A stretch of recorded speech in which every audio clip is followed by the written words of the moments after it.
What's up everybody, Caleb here, and today we're going to be talking about the 3 slasher remakes. These, of course, are Halloween, Friday the 13th, and A Nightmare on Elm Street. These started back in 2003, I believe, with Texas Chainsaw Massacre, but you know, I like the Texas Chainsaw Massacre, but not the remake. And I haven't seen it enough to talk about it, so we're going to do the 3 most important, because everyone knows there are 3 most important slashers in horror movies, and that's Michael Myers, Jason Voorhees, and Freddy Krueger. So that's why we're going to talk about each 3 of these, and, you know, what they did on the horror genre and how they impacted. Alright, so first let's talk about Halloween. You know, directed by Rob Zombie. When I first heard about this in 2007, I almost got sick. You know, I was like, oh my god, I can't believe they're actually going to remake Halloween. It's a timeless classic. And, you know, I was reluctant to go see it, you know, in my stubborn young age, but I did. Me and my best friend went and seen it, and I walked out of the theater speechless. And I was just completely stunned on how good of a job Rob Zombie did. And the reason why this movie is good, because it stays true to the story, but it just updates it, gives a little more background, gives a little more, you know, story to it, and, you know, that's what made it work, and that's what makes this a good remake. And, you know, another thing too that they really did, Rob Zombie, the gore. You know, this movie, if you watch the original one, you know, there's no gore in it at all. You barely see blood in it. But this one, you know, it's disgusting, you know, I mean, it's just blood and guts, you know.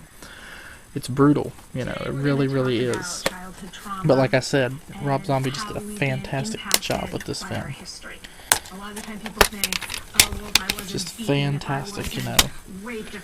You know, seeing Michael's backstory, you know, as a child, which was great. You know, one thing, there's just a couple things though that do bug me about it. Rob Zombie kinda turned Michael Myers into a beast in this one. You know, I mean, he really kind of, you know, resembles Jason to me in this one because of how big he is. You know, Michael really wasn't ever that big. The shape. You know, he was a shape. He was just a regular human being. But I look past it because, like I said, this movie, Rob Zombie knew what he was doing, and he did a fantastic job with this film.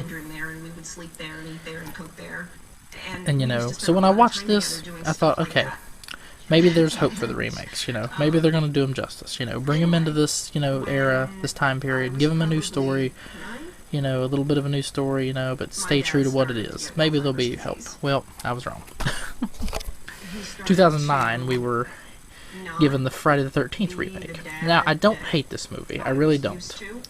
You know, I think, you know, it did stay true to the story, you know, as what Jason was, his backstory.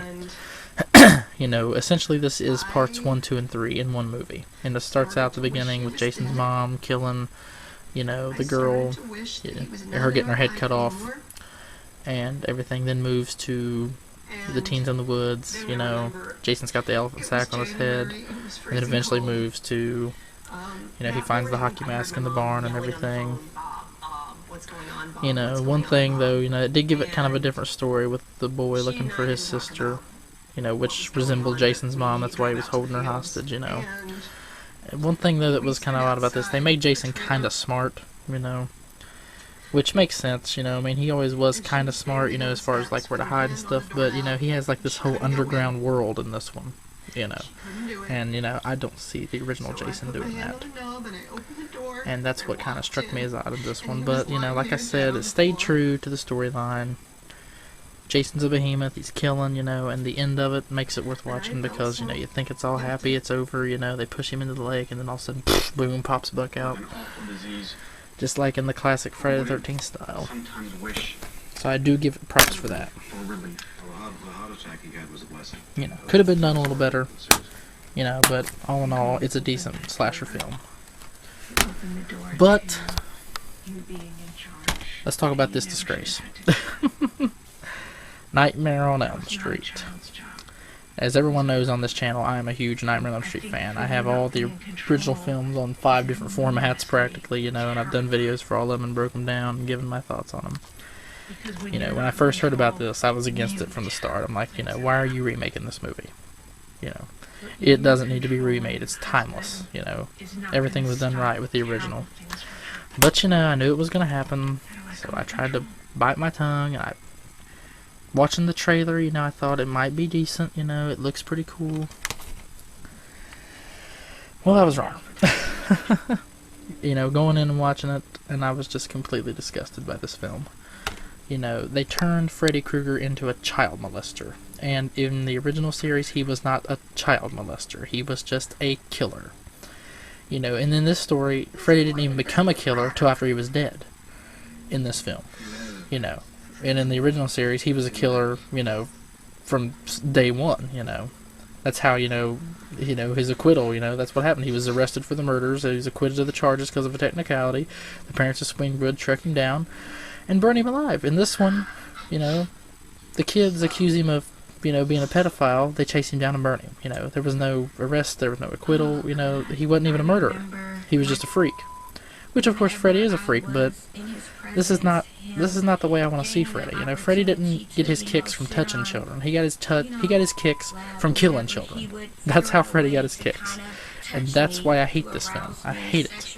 I don't like the idea of Freddy being a pedophile. You know, I guess in some senses you could call him a pedophile because he does kill children, but he never touched them. You know, in the original series. They make him as a straight up pedophile in this one, and I hate that. That ruins it for me. It ruined it. I hate the way they did the story. They just completely ruined this. You know.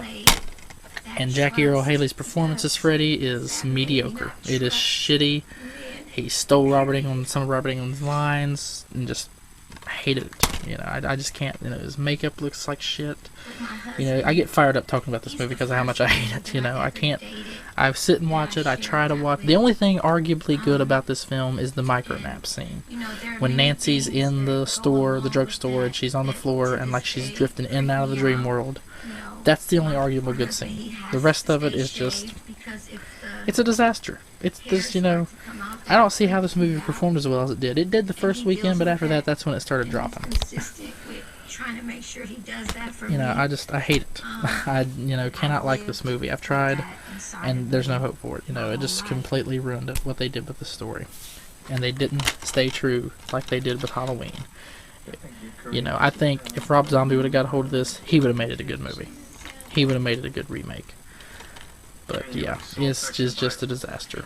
This is not what Freddy Krueger is. This is not Freddy Krueger. If you want to see Freddy Krueger, if you're a young person in this new generation, you want to see Freddy Krueger, do not watch this movie. You go back and get the 1984 original Nightmare on Elm Street film and watch it. Do not watch this movie. So, like I said, you know, started out, I had high hopes with this one, you know, because it was good, did a great job, and my hopes were crushed with this one. The in-between was okay, but the end of it's just not what I want to see. And in reality, they've kind of pulled the plug on these remakes for a while. You know, they have, you know, Nightmare on Elm Street, this came out in 2010. It's been 2 years, there hasn't been a remake. The Child's Play remake was supposed to be happening this year, and they've long since pulled the plug on it. You know, and I honestly think it's because of how poor these two performed. You know, I really do.